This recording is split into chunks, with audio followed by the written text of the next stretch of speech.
Tiniyak ng Department of Public Works and Highways ang kahandaan na lumahok sa joint audit para sa detalyadong pagbusisi sa mga flood control projects. Alinsunod ito sa utos ni Pangulong Ferdinand R. Marcos Jr. sa kanyang SONA. Nagbabalik si Harley Valbuena. Bukas ang Department of Public Works and Highways sa joint audit kasama ang ibang ahensya tulad ng Commission on Audit hinggil sa mga posibleng anomalya sa flood control projects.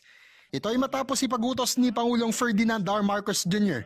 ang malawakang investigasyon sa flood control projects kasunod ng matinding pagbaha noong magkakasunod na bagyo at habagat.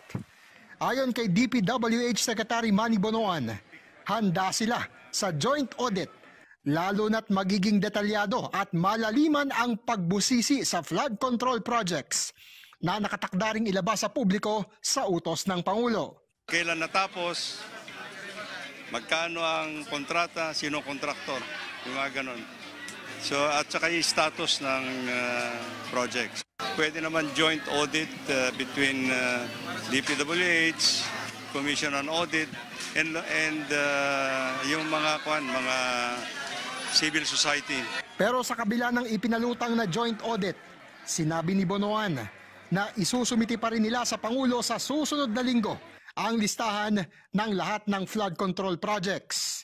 Bagamat pinuna naman ang umano'y mga racket sa flood control projects, iginit ng Pangulo na kabilang pa rin sa mga sumisira sa mga pasilidad ay ang mga nakabarang basura.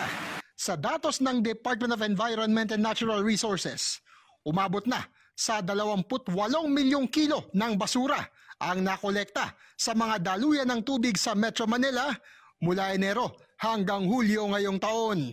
Ang daming mga nagiging basura na hinaharang yung creek natin, sinisira yung mga pumping station natin, at yun ang isang malaking bahagi sa flood control na hindi pa natin naaayos.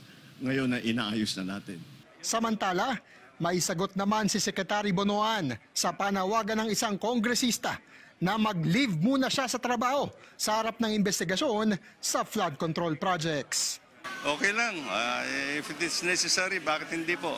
I will await the instructions of the President. Harley Valbuena para sa Pambansang TV sa Bagong Pilipinas.